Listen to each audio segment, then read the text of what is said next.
सुनावणीच्या सुरुवातीला एक महत्त्वाची बातमी समोर येते। संतोष देशमुख प्रकरणाची सुनावणी आता पुढे ढकलण्यात आली आहे। हत्या प्रकरणी संतोष देशमुख हत्या प्रकरणी अखेर आरोपींवर दोष निश्चित करण्यात आला आहे। विशेष सरकारी वकील उज्ज्वल निकम यांची माहिती आहे।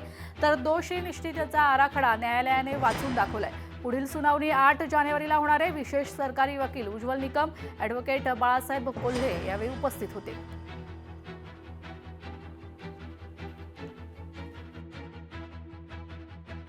अखेर आज न्यायालयाने वाल्मिक कराड व त्यांच्या गँगच्या विरुद्ध आज आरोप निश्चित केलेले आहेत।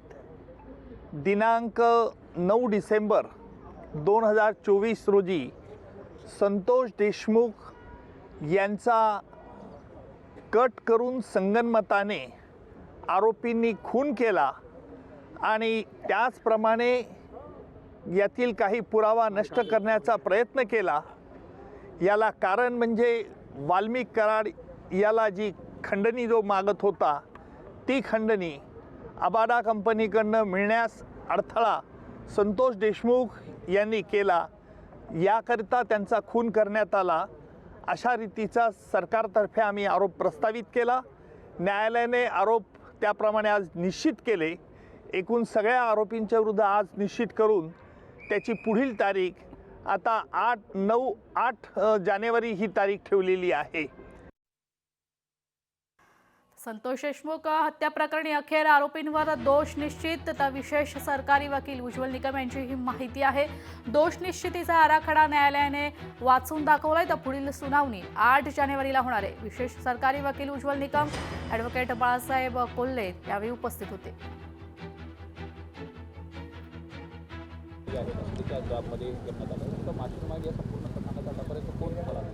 मुख्य आरोपी आणि जे मास्टरमाइंड आहे ते सगळं पुराव्यानिशी सिद्ध झालेलं आहे, सिद्ध केलेलं आहे। तपासातून ते पुढं आलेलं आहे। कारण तपास नेमणं आणि तपास पूर्ण होणं ह्याच्यामध्ये फरक असतो। ज्यावेळेस तपासी अधिकारी येतात त्यावेळेस माहीत नसतं झालेलं प्रकरण काय आहे, परंतु ज्यावेळेस चार्जशीट दाखल केलं त्याच वेळेस मुख्य आरोपी कोण आहे, 2 नंबरचा आरोपी कोण आहे, 1 ते 7 आरोपी कोण आहेत हे जी टीम होती CID SITची त्यांनी सगळं चार्जशीट हे न्यायालयात दिलेलं आहे आणि त्याप्रमाणेच ही सगळी कार्यवाही चालू आहे। गुन्हेगारीचा जो प्रमुख आहे तो सुदर्शन घोले आहे असं मान्य कोर्टाचं म्हणणं। आता त्या सगळ्या गोष्टी खरंच मला म्हणजे मी बोलणं अपेक्षित नाही।